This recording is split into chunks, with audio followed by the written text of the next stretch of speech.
You have tuned into the BearDown Corner with your host, Sergeant Holio. Hey everybody, this is the BearDown Corner, and you got your host, Sergeant Holio. We're going to get you caught up on Week 10's action and get you with a little bit of stories and news heading in to Week 11. All right, let's break it down. Thursday night, we had the Las Vegas Raiders going into the Denver Broncos, where the game in itself ended up being more of a defensive stalwart, actually, which was resemblance of another game this weekend as well. So, honestly, not much to really pinpoint from there. Troy Franklin with the best stat line of 5 receptions for 40 yards and 1 touchdown. Like I say, this was Ashanti Gianti had a rushing touchdown in the game as well, but really Denver just grinded it out for a 10-7 win on Thursday Night Football. It was some of the most satisfying defensive stuff, but also offensively, you're like, come on, let's see some touchdowns. Instead, you get missed field goals and a lot of punting. Moving along, we had the early morning game where Atlanta played Indianapolis, where they were in, I believe it was Berlin this weekend. Anyway, the last international game is next week, where Miami and whoever they're facing, but they'll be over there next week. But anyway, that was a fun game to watch, actually.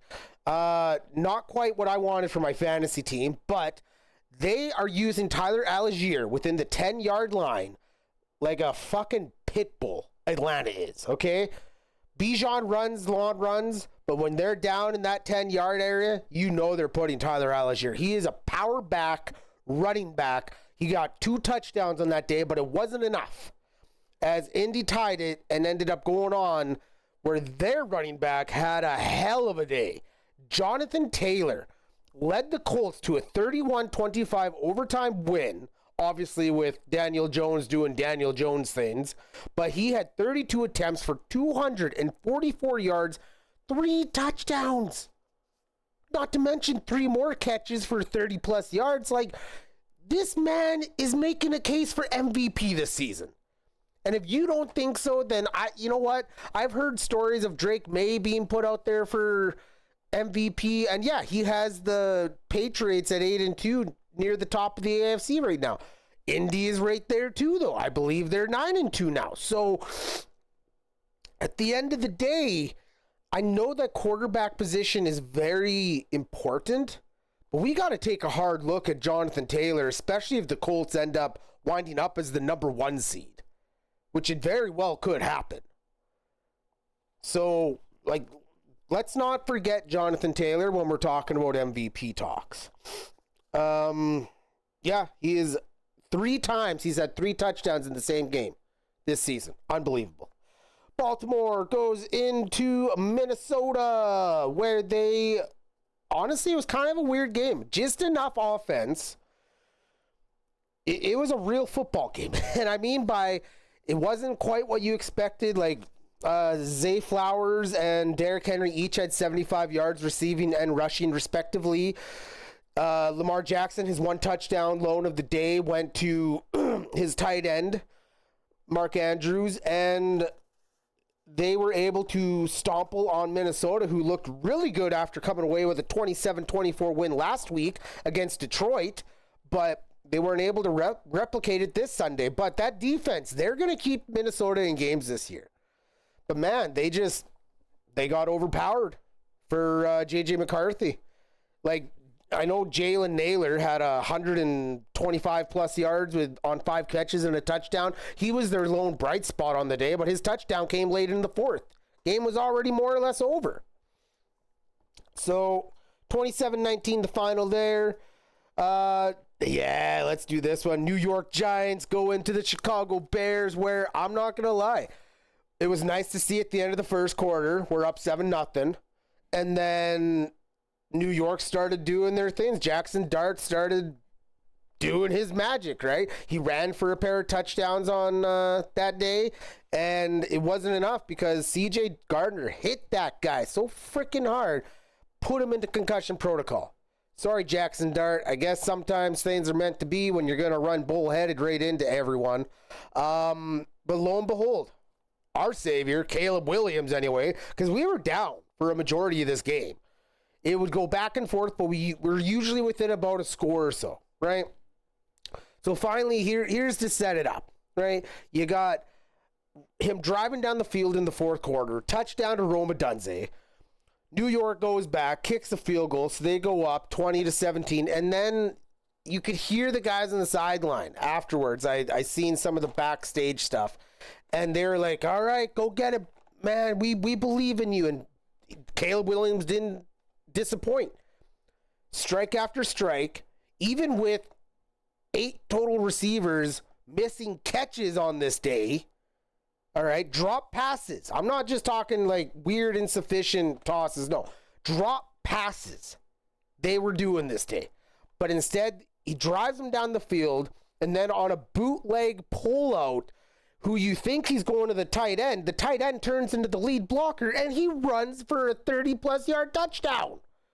And we win 24-20. And I tell you, it's damn good to see and feel some damn Bears wins finally. But I got to tell you, though, I'm worried about our secondary, though.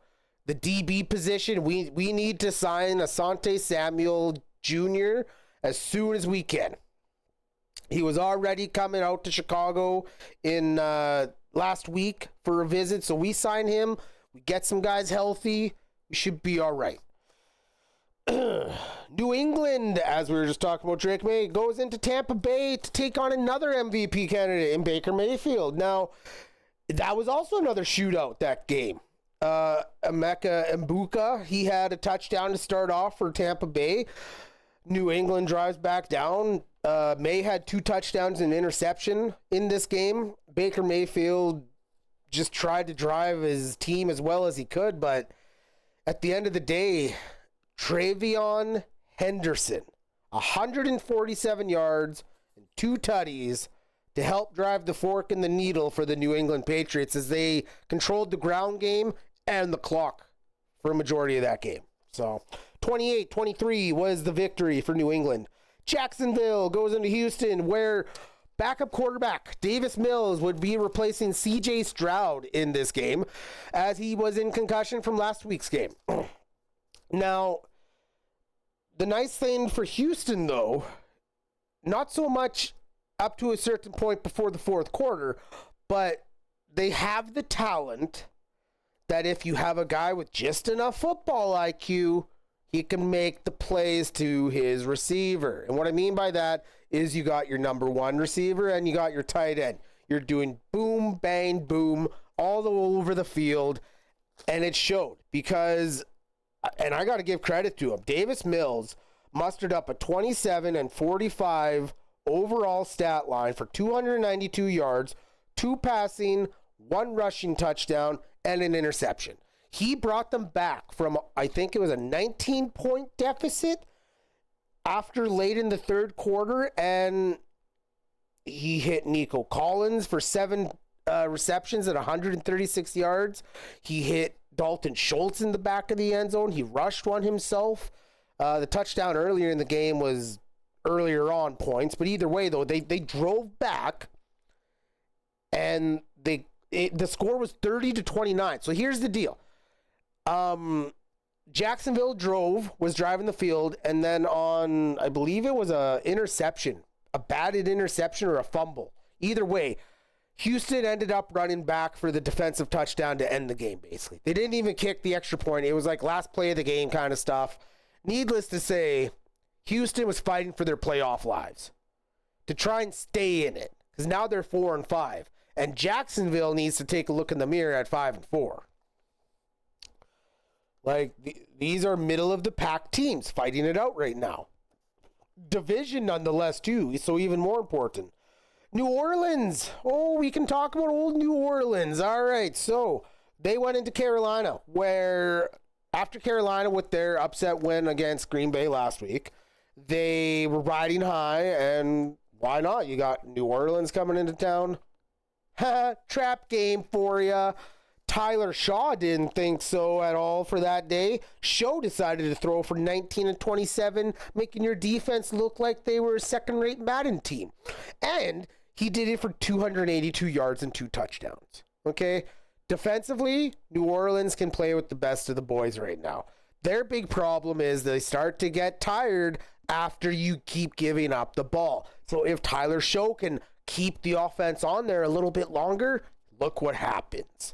They grinded out for a 17-7 victory on Sunday. Okay, Buffalo. We all thought they're just going to cruise on in the season, right? Nope, another trap game.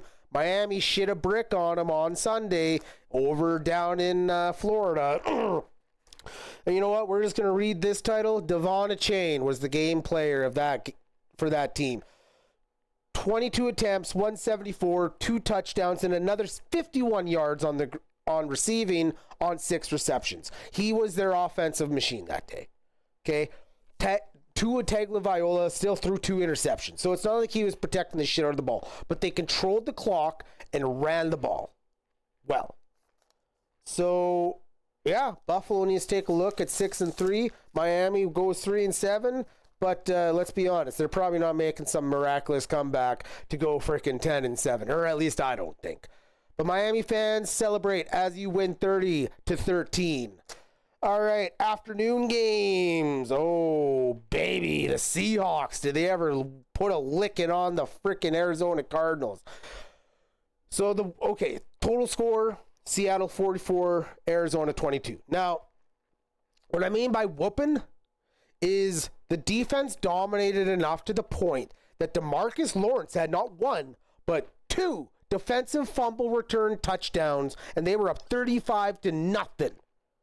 Not even before the end of the second quarter. Like, is anyone showing up? Really, is anyone showing up? I would love to know. Offensively, like stat line wise, Jackson Smith Najigba had 5 catches of 93 for 1 touchdown. But he had most catches and targets all game from Sam Darnold, but it's not like he had to do all that much, though. Not when you're going up that much. They ran the ball a lot better on Sunday. Seattle could be a juggernaut that we don't know. Now, I don't know their full schedule to come, but honestly, there's nothing really stopping them or holding them back. Yes, they do have LA Rams, though, in their division, and we're about to get to them. But really, outside of that, I don't see any competition in the NFC West. Not from Arizona, not from San Francisco. San Francisco is so goddamn injury riddled, they're holding on by duct tape and a couple of twigs. But Seattle is looking good. I like what they're looking like right now. They got some big promise to come. Now, LA, let's talk about them. They put a shit licking on the 49ers. And why do I say that? Well, when Matthew Stafford can throw for 4 touchdown passes, 280 yards, and make it look seamlessly. Oh, let's not forget to mention Kyren Williams ran on him for 2 touchdowns on the ground and 73 yards. He split half the carries that day with Blake Corum, or whatever the hell his name is. Their backup running back. He was on IR last year for like 3/4 of the year. This year, the kid's showing why they took him as a second-round pick. But I don't think that that's going to necessarily dictate if it comes game time and we need our star. Kyren Williams is your guy. So, LA and Seattle are going to determine a high-seeded division winner this year. They might even end up producing the number 1 overall seed. So, keep an eye out for that, folks. Detroit goes into Washington, where President Donald Trump was the first sitting-in president halfway through the game he got there to sit and watch a football game in the home state since 1973. I did not know that. But Washington couldn't do shit. They were out with Jaden Daniels. Marcus Mariota couldn't do much. The defense ate them alive early and often. Garbage points later on they score. But Detroit, they open up a can of whoop ass with a 44-22 victory. And intriguing about this game was Head coach Dan Campbell took over play calling offensive duties for this game after their slim to none loss where they only scored 24 the week before. Now, yes, Washington has a bad defense. And to go with that, Dan Quinn is now taking over on defensive calling duties for the rest of the season. Okay? We're going to just sprinkle in the news and notes as we're going along right now. So, Dan Quinn is now going to call the defense moving forward, but they got shitted on again. But not by some chump rate team. The Detroit Lions are a top NFC team. And Jamari Gibbs went for 142 yards, 2 rushing touchdowns, 1 receiving touchdown of one of his 3 catches for 30 yards. And Jared Goff went for 25 of 33 for 320 and 3 touchdown passes. One of which went to Armand St. Brown. Could this be the evolution? Are we just going to see Dan Campbell be calling, or is he going to pass it back? Work this week, maybe see next week. But the interesting part about why they did it was because he wanted to keep their back-to-back losses streak alive. So for the last 3 seasons, they have not lost back-to-back games. So in his press conference, he said, when they asked, so why did you take over play calling duties? He was like, just to try something different. What? You're telling me that just to try something different, even though offensively they were doing fine. They really were. But that Minnesota game showed what they needed to do differently. Because Minnesota is not a bad defense. So, congratulations, Detroit. You're just pulling shit out of your ass now, I guess. Good for you, Dan Campbell, calling your first game in a long time. All right, Pittsburgh and LA Chargers headed up the Sunday Nighter, and I didn't think we were going to... I thought we were going to get more points than we got, but actually, LA's defense showed up.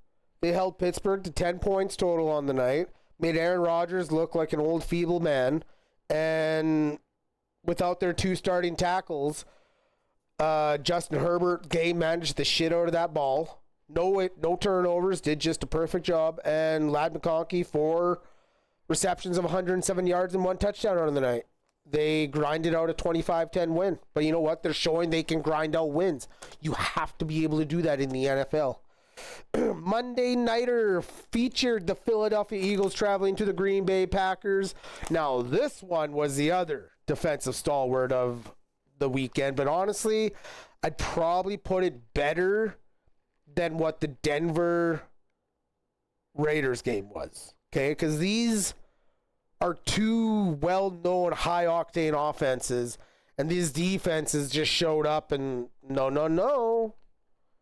Like, Devontae Smith had a stat line of 4 receptions for 69 yards and 1 tutty. And that is what helped drive Philly over Green Bay as they won 10-7.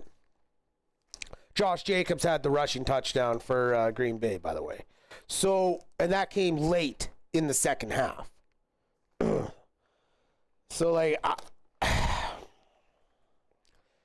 honestly, you're playing the defending Super Bowl champs come into your home. I don't think there's anything sad to be about that. It was just one of those games.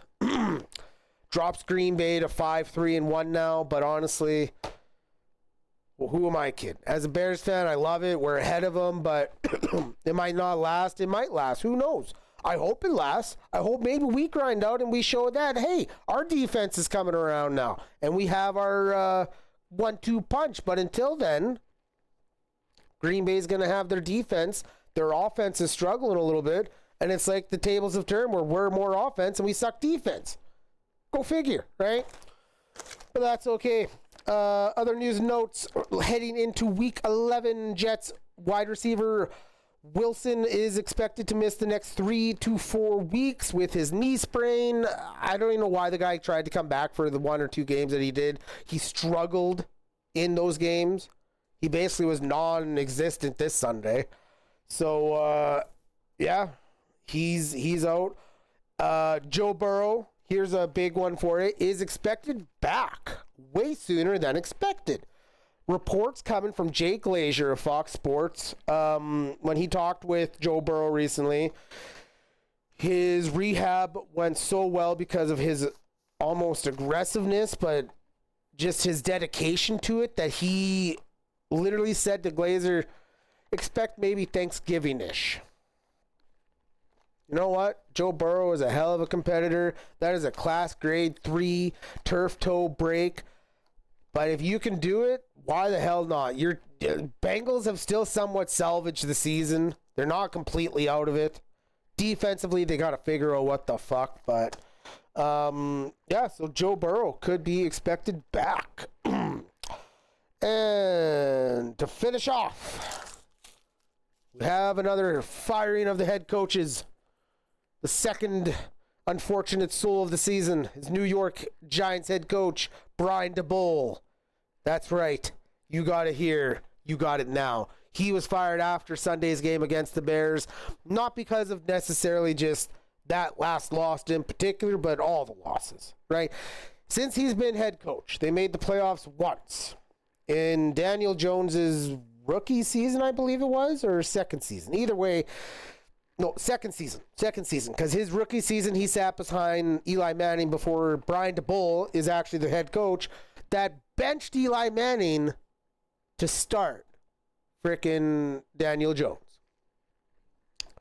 Amazing how time flies. Now Daniel Jones is thriving in Indy, and his former head coach is getting kicked out of New York. But hey, that's what happens when you put together an under 500 record where you have double the losses and only 22 wins. I think he was 22, 44, and like 2, something like that. Anyway, that's going to do it for now. That's all the time we got for today. This is the BearDown Corner. I am Sergeant Holler. You can catch us on Spotify, Apple Music, Amazon, everywhere you can listen to your podcasts, and of course, YouTube. You all take care, be safe, and we'll see you next week here on the BearDown Corner.